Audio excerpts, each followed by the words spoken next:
Unit 2 Pastimes. Lesson 1.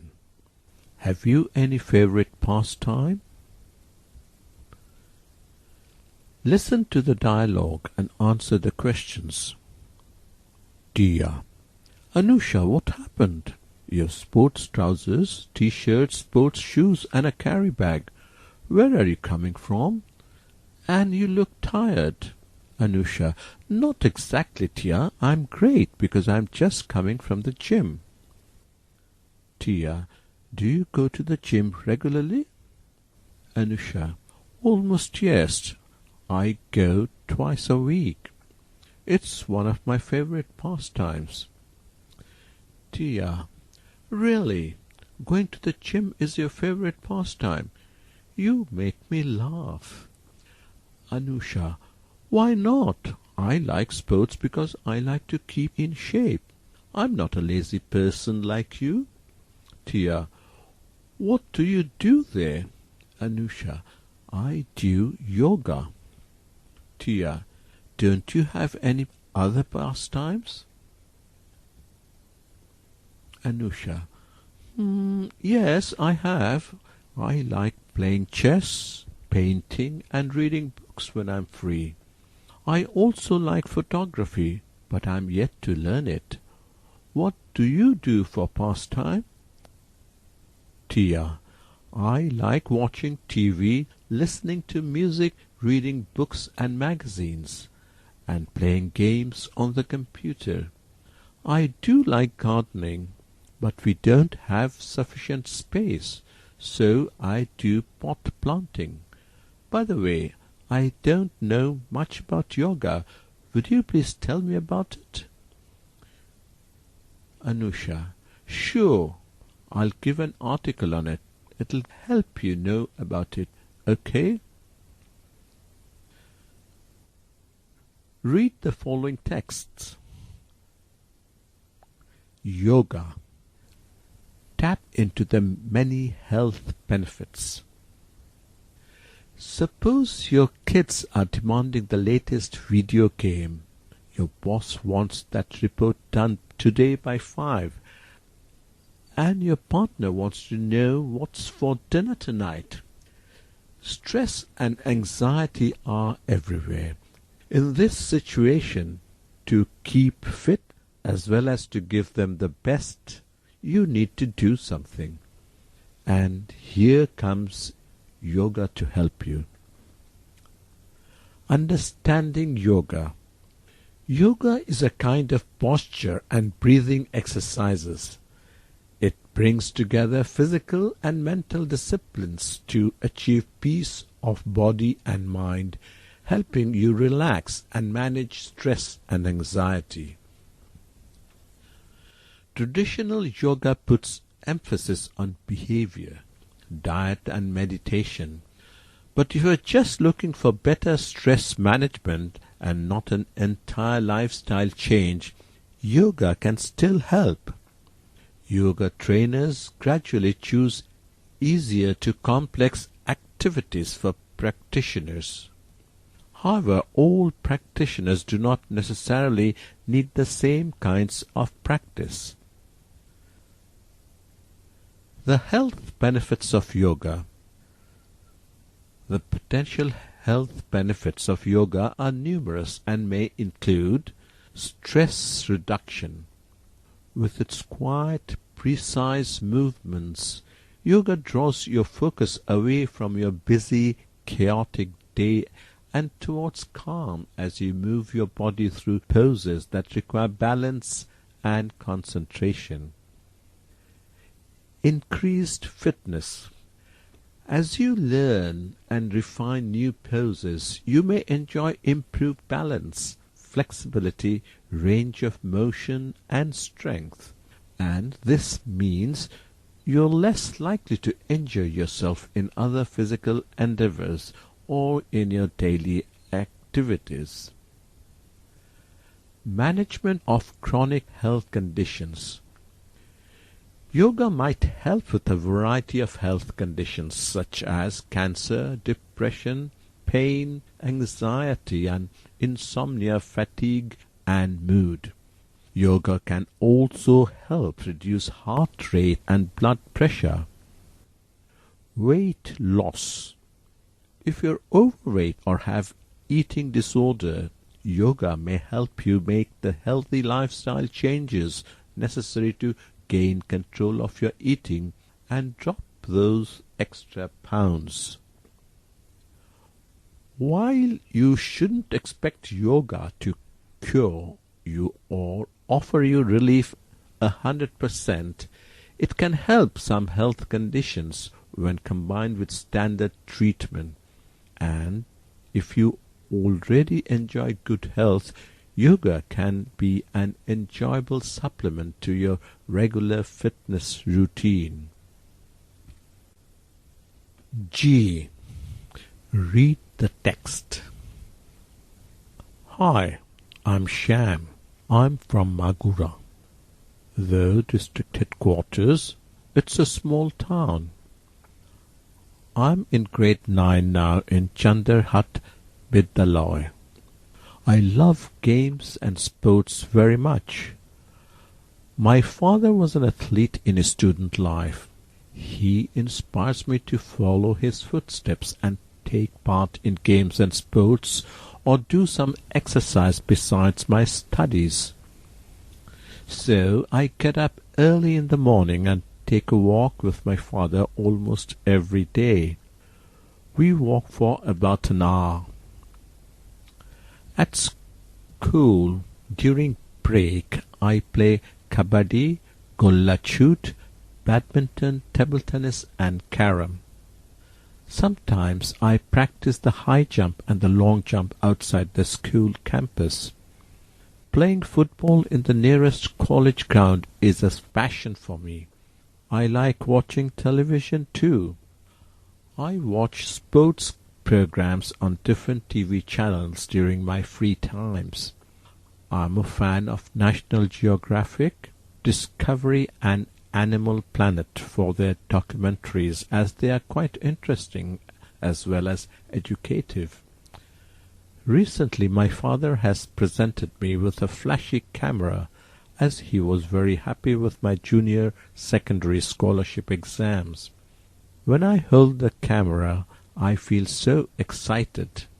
I wish I could be an amateur photographer in future, not to snap only personal photographs at different parties, but to shoot pictures of our beautiful Bangladesh. I'm sure that soon photography will be my most favorite pastime. Lesson 2. Reading really helps. A. Read the conversation and tell what Anusha is going to read.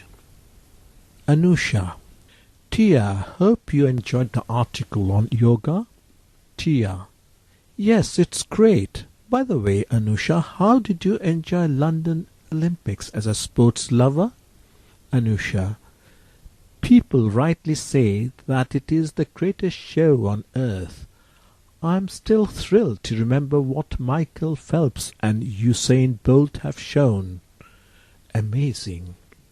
Tia: Right you are. They are incredible.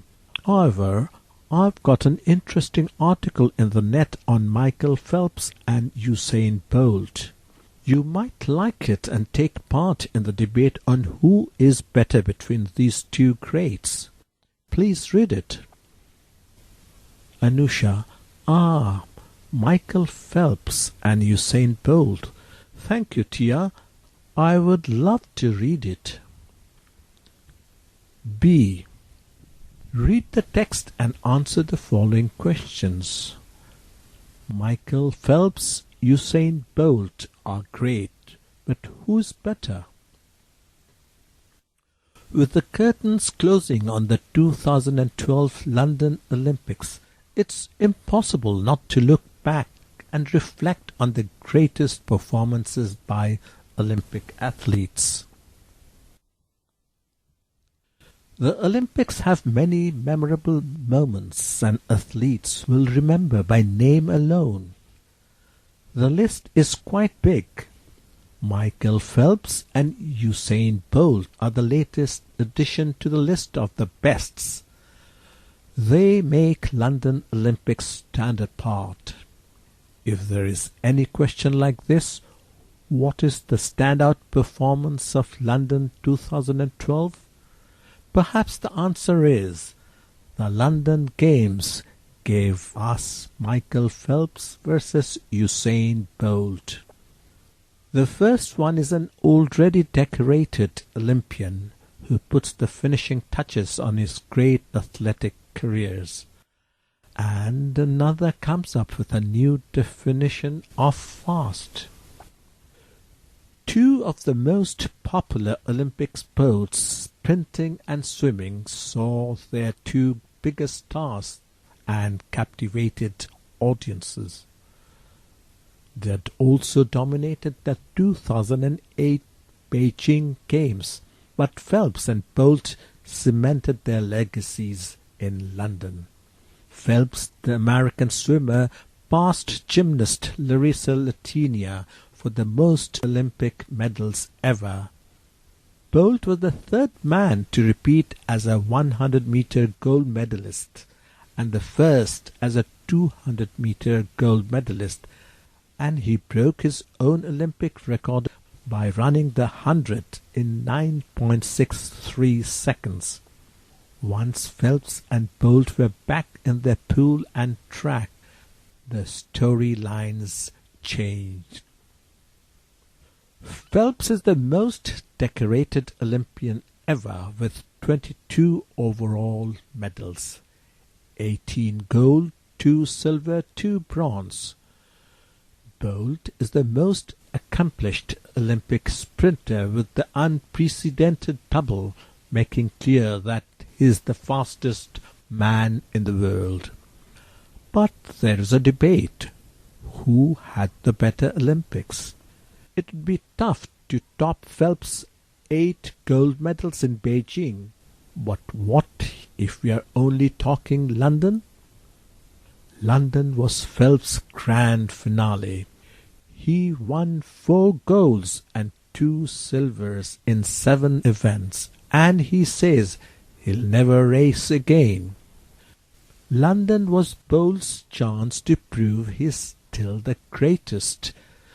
Bolt wins 6 gold medals in 6 Olympic finals. He's the first man ever in the history of the modern games to sweep the 100 and 200 in back-to-back Olympics, not to mention the addition of back-to-back relay goals.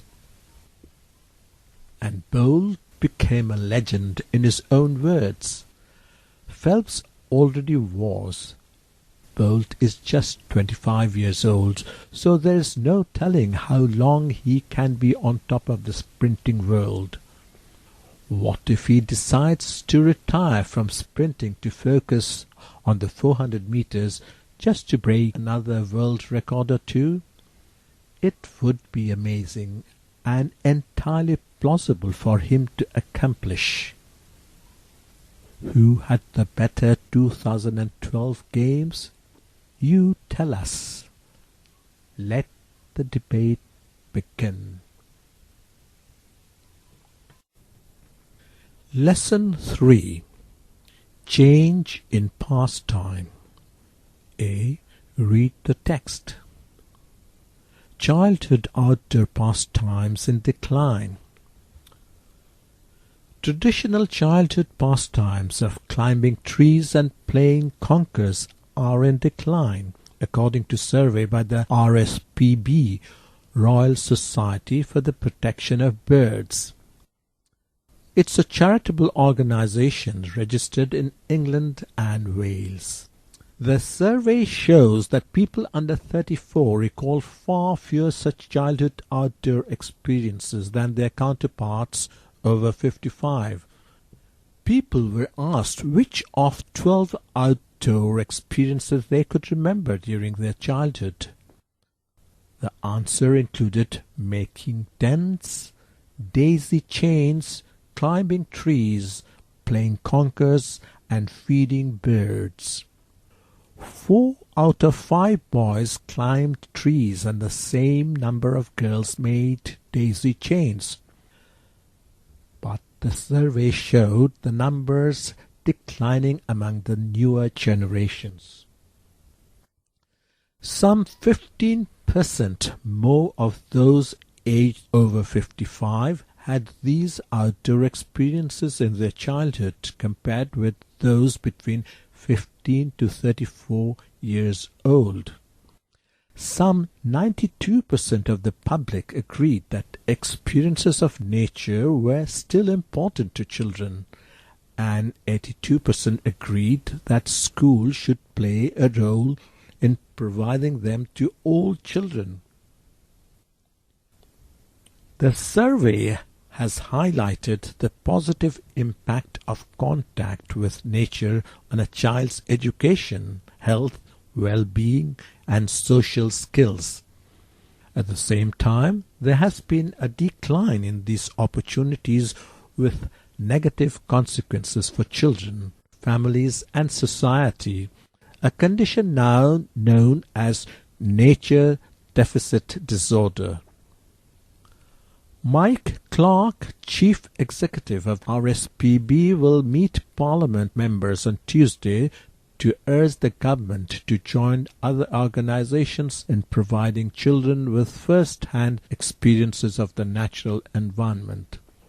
We believe this guidance should include the many positive impacts to children of having contact with nature and learning outside the classroom. Lesson 4. Change in pastimes in Bangladesh. A. Tia and Anusha decided to make a survey on students' pastimes in their class. After the survey, they presented their findings in a chart. Look at the charts and how they explain their findings. Tia. Hello everyone. My name is Tia. My friend Anusha and I are going to do a presentation on pastime habits of class 9 and 10 students in our school. There are 120 students, 60 in class 9 and 60 in class 10. The classes have gender equity. Each class has 30 male and 30 female students. The survey shows that 22.3% of students in classes 9 and 10 like games and sports as their most favorite pastime, which is the 4th option given by classes 5 and 6 students. Watching television is the second choice, 17.2% by the first group, in contrast to 31.2% of the second group. It is noteworthy that watching television is the first choice of the second group.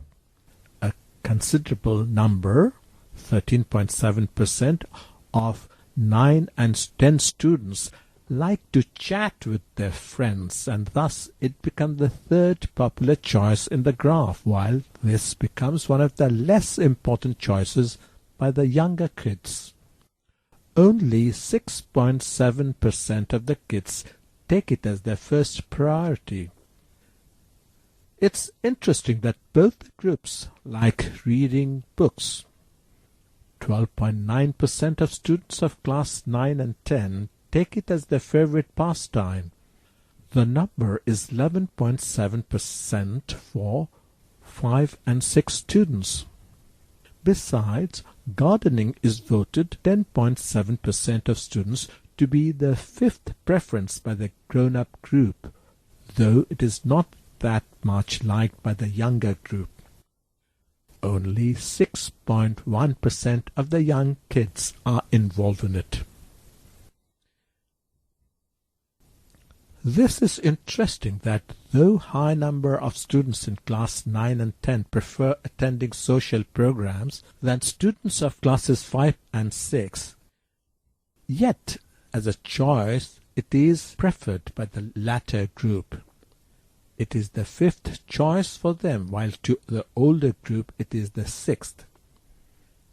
Young kids have greater fascination for playing games on the computers. 20.9% of learners like it as their first choice. The graph shows that as the kids grow up, they lose their passion for computer games. According to the graph, the ratio declines to 8.2% from 20.9% when the kids are students of class 9 and 10. Finally, it can be said that the influence of television has impact on both the groups, but the more students grow up, the more they pass on to the fields gym from the idiot box.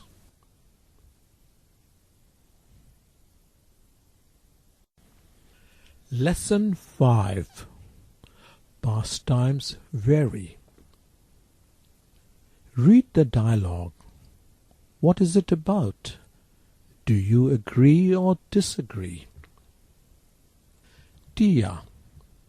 Anusha, I really wonder how pastimes vary from generation to generation. Anusha. Oh yes, do you know why? Tia. I don't know exactly. Maybe time is a big factor. Anusha. You are right. Time changes many things. It changes our tastes and abilities. Technology has roles too. Look, there was a time when playing in the fields was very popular because we had many open fields around. Going to neighbors' house or hanging out in groups were popular pastimes as well. You won't see these pictures now.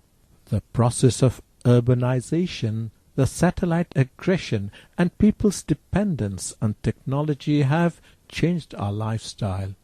Now, boys and girls of urban and semi-urban areas are more dependent on the computer, whether it is through social networking, video games, or computer-assisted programs. Tia. Right. But how do you know all these things, Anusha? Anusha. Oh, I read an interesting article on people's changing pastimes. It analyzes the issue through a graph. Here it is.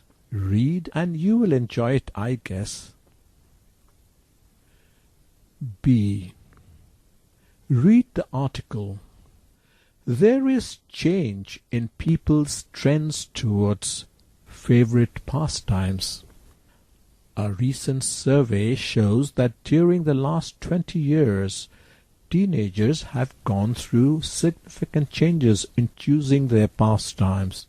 The survey results are presented through a graph which shows that there is a steady rise in young people's tendency to watch TV.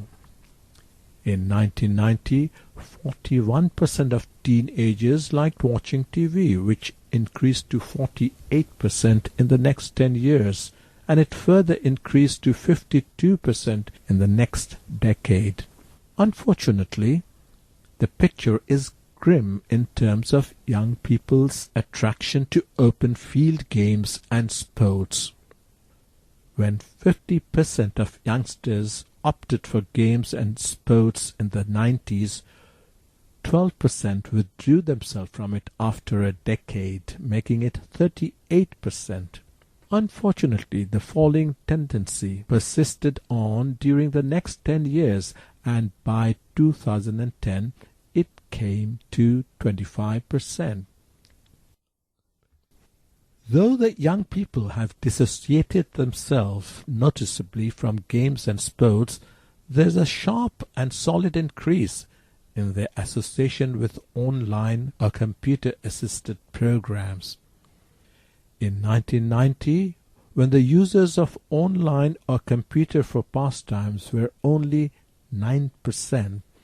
In 2000, the number nearly doubled and reached 14%, with a rapid increase in the next 10 years when it shot up to 23%. The survey also explains the reasons for this change. It says that television has become a part of everyday life, even to the underprivileged section of people. This results in young people's choice for watching TV as one of their most favorite pastimes. The increasing urbanization has reduced the number of open fields. Therefore, there is a fall in selecting games and sports as favorite pastimes, though it's not any good news for the country. And the reason of selecting the computer-assisted or online programs is that computer technology is getting cheaper, easier, and more popular every day. Indeed, our young generations are stepping to an e-world.